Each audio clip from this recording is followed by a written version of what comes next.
sabi ko, ayaw mo ng ganitong outcome. Ganito po yung nangyari. And Manila being the seat of government at posibleng magkaroon ng mga dagdag na protesta, how can you prepare the city to prevent itself from getting further down?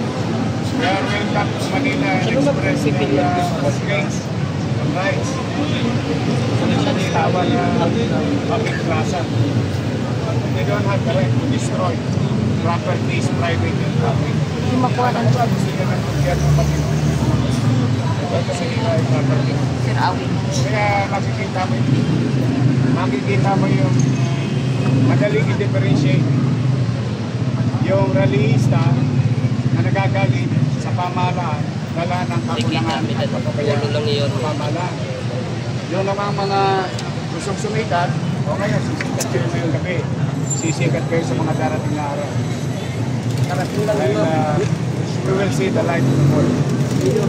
Kasi naman matatagdagan yung mga kakuwan. Kasi may mga nabidyoan din natin may mga nagbubugpas na bata na medyo matatanda na, nagbubugpas na kung ano po yun, pwede pa rin ba pinakarit sa bigyan. Ang Manila ay may gumagit kumulang 1,000 CCTV. We know that. We'll go after. Meron pa rin mga bata.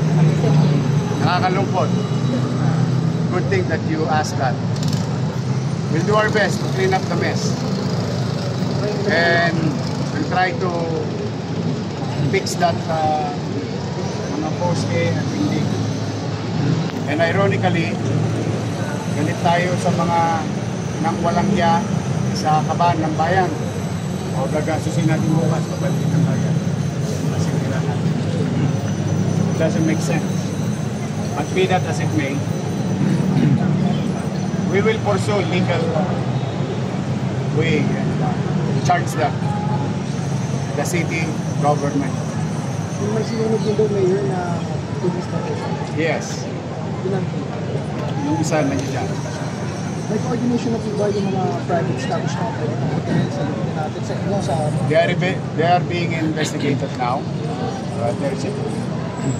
Sir, on the curfew, so hanggang kailan magpapatuloy ito? July 1 pa naman may curfew na eh. Mas maigpit lang ngayon. Kasi nakita mo yung ginawa kanina. Pinutusan yata, 10 years old, pinakit po sa stoplight. May duwag din eh. Bata pa pinakit. Ay, tago na kayo. Mayor, may mga minor. Kanina, puro kayo saya. Mamaya, puro kayo iyak. May mga minor de edad na huli, nagpunta na ba yung mga magulang? At ano yung reaction nila? Ano po, o yung mga magulang, pinuntahan na po ba yung mga anak nila na tarin? Dapat na. Huwag niya tapos sila eh. Yung confirmation kanina ng Secretary ng Gobyerno, hindi pa isumpay na yung mga lumigsig din sa Ayala Beach, pinagawin ng isang fraternity. Ano kailangan siya? Wala. Yung mga prat-prat na, prating gutom yan. Ano kakarapin nila ngayon? We will see. We'll cross the bridge when we get there. Nakita nila yung gobyerno na ngayon. Baka lang nalilitan nila sa amin. Okay. Thank you, Mayor. Yung bandera, di ba? Yung pamila ka na sa One Piece na Hindi ko nakapanood yun. Nakita ko lang yung mga flag nila. Kaya mo na. Paligid na lang. Anong mensahe mo doon sa mga nagtatag? Ngayon, yung mga nakalusot. Anong mensahe mo doon? Good luck. Bagayan yung pagtatago. Hardcore criminal nga, nakuhuli namin.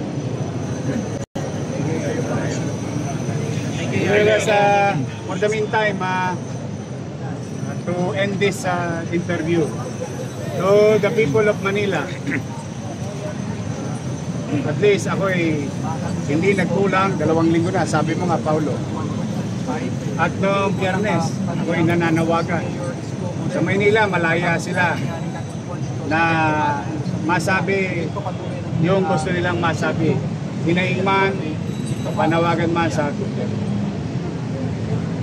pero ngayon nakita ninyo yung mga nag-asal kulon, mga individual. Kasi walang matinong utak. Nagagawin niya kung matinong utak. Kaya makikita mo yung totoong nagrally, dala ng galit sa gobyerno. At ginawa kasi ng mga ilang tao sa gobyerno. Pero ito mga to, so sa atin, sa mga kababayan ko sa lungsod ng Maynila, in our own little way, we'll do our best tonight to clean everything here in Recto. And tomorrow, you can utilize the avenue. At rest assured, we'll do our best. Alam ko, nakikita ko sa mga comment ninyo na nakikiusap kayo na papanagutin itong mga taong ito. We'll make sure. We'll make them pay. Pumanatag kayo, mga batang Maynila. Thank you. Thank you po, Mayor. Thank you. Good luck, Ed.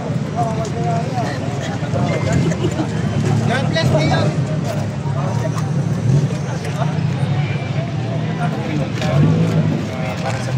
Sir Mike bigla. Puri. Tapos.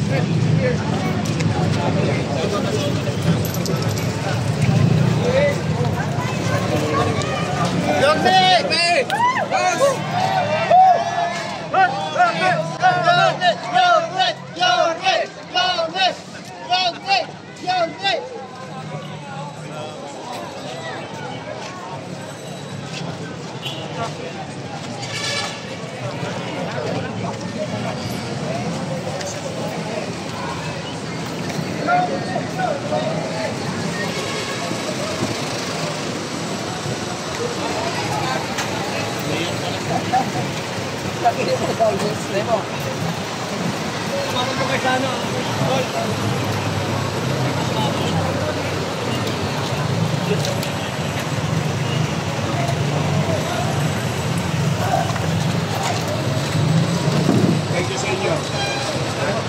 Mag-ingat kayo. Thank you,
Yan lang kayo.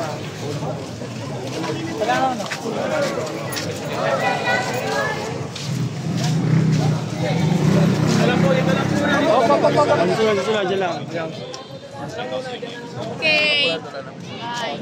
Ayun si Borlongan, no? Asaan? Ayun, oh, yung dito ayun. Ay, nakita ko na. Ito na yung pogi. Teka lang, hindi ko na alam. Lagi yan na ano sa TikTok.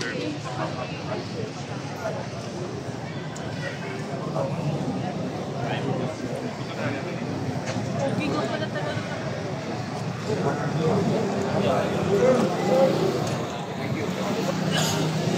Okay, uwi na. Uy, shit. 100%. Buhay tayo, me!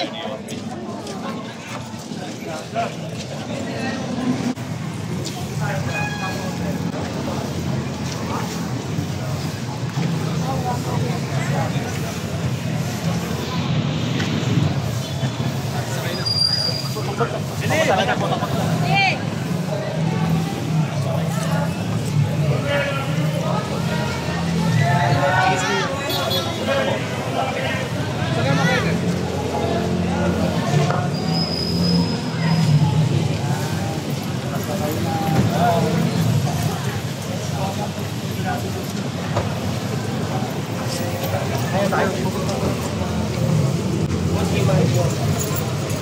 Ingat kayo.